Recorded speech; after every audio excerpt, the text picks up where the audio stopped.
Assalamualaikum warahmatullahi wabarakatuh. Di sini saya akan membuat video presentasi jenis-jenis bahan pengecoran logam yang merupakan tugas UTS dari mata kuliah pengecoran logam. Sebelum saya memulai membahas tentang jenis-jenis pengecoran, sebelum itu saya akan memperkenalkan diri saya terlebih dahulu. Saya merupakan anggota dari kelompok 1. Nama saya ada di nomor 3, yaitu Hafid Julio Bisero, dengan NIM di sini 21020012. Di sini saya akan langsung memulai video presentasi tentang pembahasan jenis-jenis pengecoran. Yang pertama itu ada sejarah pengecoran logam. Pada 3200 sebelum Masehi, logam katak tembaga yang diduga logam tertua yang ditemukan di Irak. Lalu pada 2800 sebelum Masehi ditemukan di Mesir yang melakukan pengecoran terhadap perunggu. Lalu pada 500 sebelum Masehi, dinasti Zhou memperkenalkan besi cor ke dunia. Lalu 1000 sebelum Masehi setelahnya, cor logam itu langsung berkembang pesat. Lalu di sini di slide berikutnya ada pengertian tentang pengecoran logam. Proses pengecoran atau disebut juga casting, di mana logam cair panas dituangkan ke dalam cetakan yang berisi potongan lubang atau rongga dengan bentuk jadi yang diinginkan. Jadi di sini ada dua contoh gambar pada saat proses pengecoran. Lalu slide yang berikutnya itu ciri dari proses pengecoran. Nomor 1 adanya aliran logam cair ke dalam rongga cetakan. Yang nomor 2 terjadi perpindahan panas selama pembekuan dan pendinginan dari logam dalam cetakan. Nomor 3 pengaruh material cetakan. Di nomor 3 ini itu termasuk banget dari ciri proses pengecoran. Lalu yang berikutnya nomor 4 pembekuan logam dari kondisi cair. Lalu pada slide berikutnya itu ada teknik pengecoran logam. Yang nomor 1 itu pengecoran permanen. Pengecoran permanen itu adalah metode pengecoran logam di mana cetakan terbuat dari bahan yang tahan terhadap panas dan dapat digunakan berulang kali.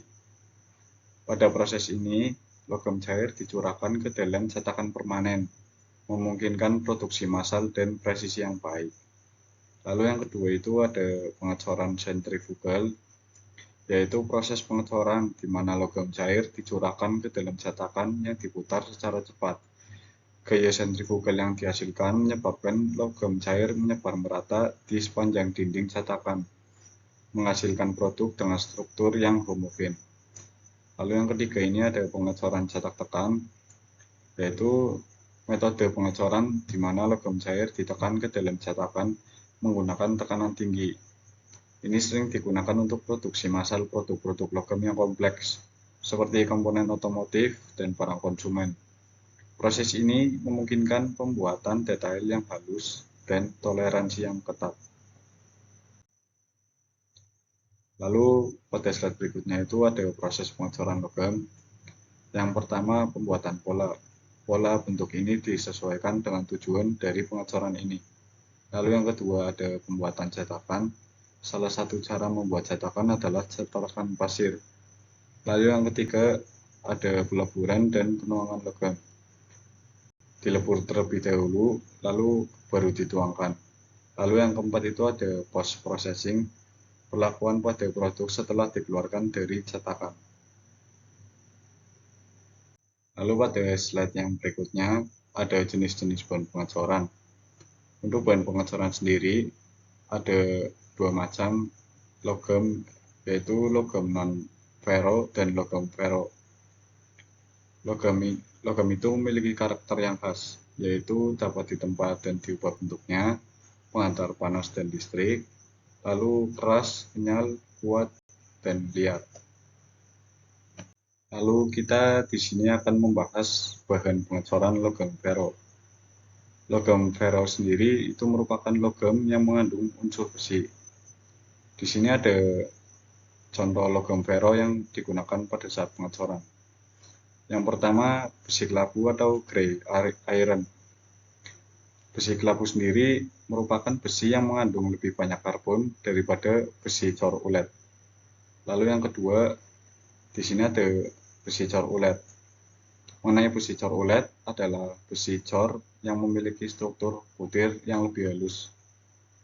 Lalu kita langsung lompat saja ke besi tuang ya.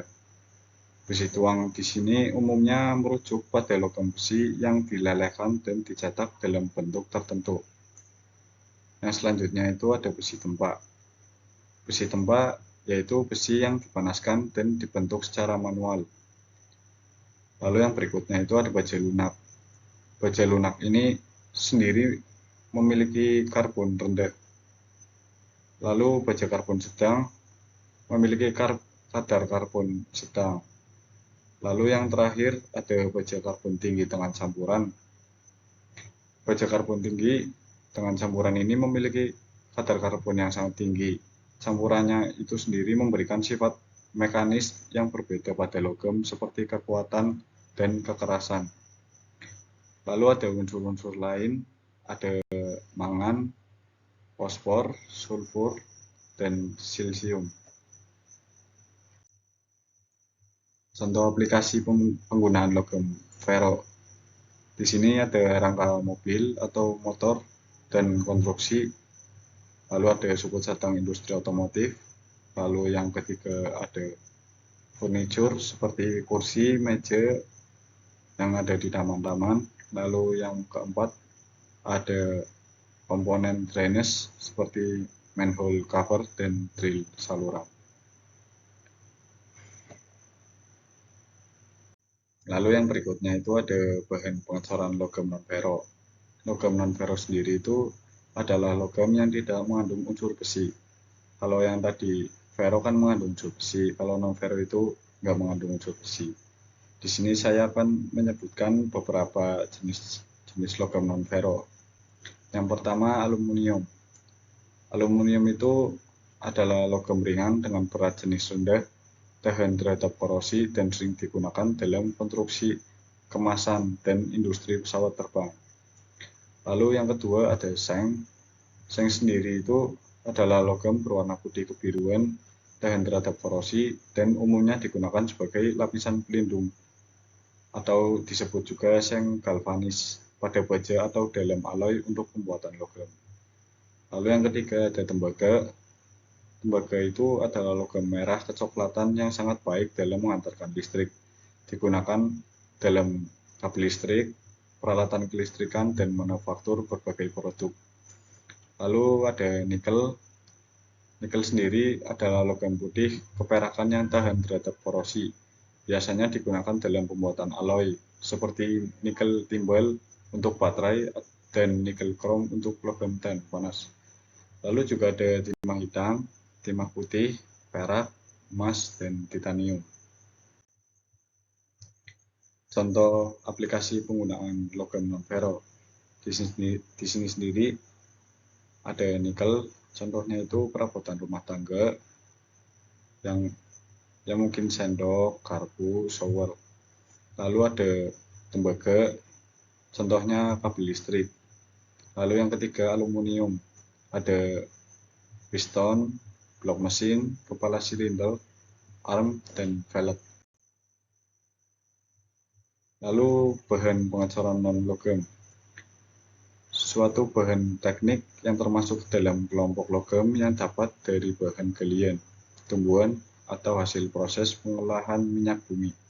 Contohnya itu ada asbes. Asbes sendiri yaitu suatu jenis material yang terdiri dari asam kerbik dan magnesium yang berbentuk serat. Lalu ada karet. Karet itu diperoleh dari getah pohon yang hidup di daerah tropis. Lalu yang ketiga ada plastik. Termoplast dibentuk dari molekul panjang. Lalu di sini ada contoh aplikasi penggunaan non-logam. Contohnya kerajinan tangan seperti kantongan kunci. Lalu ada plastik seperti alat rumah tangga. Lalu ada karet seperti gelang. Lalu di sini ada kelebihan pengecoran logam. Yang pertama itu komponen besar dapat diproduksi dalam cor satu bagian. Lalu yang kedua, dibandingkan dengan proses manufaktur lainnya, pengecoran lebih murah untuk jumlah sedang dan besar. Lalu yang ketiga, bisa menuang bahan yang mengandung besi dan non-besi. Lalu pada slide berikutnya itu ada kekurangannya juga dalam pengecoran logam. Yaitu yang pertama, permukaan yang relatif kasar. Yang kedua, cetakan cangkang memiliki batasan dalam hal ukuran dan pola. Lalu yang ketiga, pola memakan waktu dan mahal untuk dibuat. Mungkin cukup sekian video presentasi dari saya. Kurang lebihnya saya mohon maaf. Wassalamualaikum warahmatullahi wabarakatuh.